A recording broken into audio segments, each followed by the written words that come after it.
மகள் கிச்சனுக்கு வணக்கம் ஃப்ரெண்ட்ஸ். இன்றைக்கி நம்ம மொச்சக்கொட்டையும் கருவாடும் போட்டு குழம்பு வந்து எப்படி சூப்பராக டேஸ்ட்டாக பண்ணுறது அப்படின்றத பார்க்கலாம் கிராமத்து ஸ்டைலில்.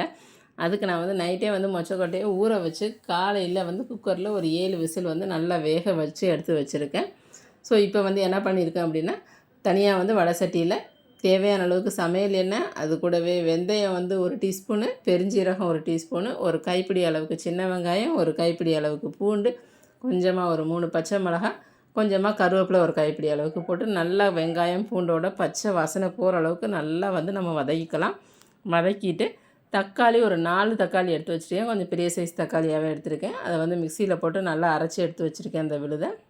ஸோ இதோட பச்சை வாசம் போனதுக்கப்புறம் இப்போ வந்து நம்ம தக்காளி அரைச்சி வச்சுருக்கோமே அதோட விழுதையும் அதில் வந்து ஊற்றிக்கலாம். ஸோ இப்போ வந்து தக்காளி சீக்கிரம் வதங்கணும் அப்படின்றதுக்கா எப்போவுமே நம்ம வந்து ஃபாலோ பண்ணுற ஒரு டிப்ஸ் தான். அதில் வந்து உப்பு வந்து நம்ம போடுவோம். நான் வந்து கல் உப்பு வந்து போட்டிருக்கேன். கல் உப்பையும் போட்டு நல்லா வந்து அதை வந்து பச்சை வாசம் போகிற அளவுக்கு நம்ம வந்து வதக்கணும்.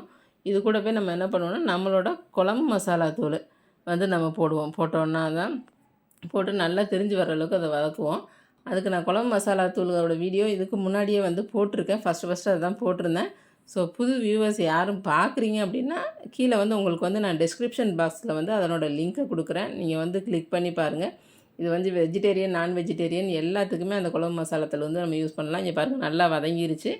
இப்போ வந்து தக்காளி வதங்கினோன்னே குழம்பு மசாலாத்தூளையும் நம்ம போட்டு அதனோட பச்சை வாசம் போகிற அளவுக்கு அதையும் நல்லா வதக்கிட்டு இப்போ வந்து நம்ம என்ன பண்ணலான்னா, நம்ம எடுத்து வச்சுருக்கிற மொச்சக்கொட்டையோட இது வேக வச்சு வச்சுருக்கோம் தண்ணியோட. ஸோ அதை வந்து அதுக்குள்ளே வந்து போட்டுக்கலாம்.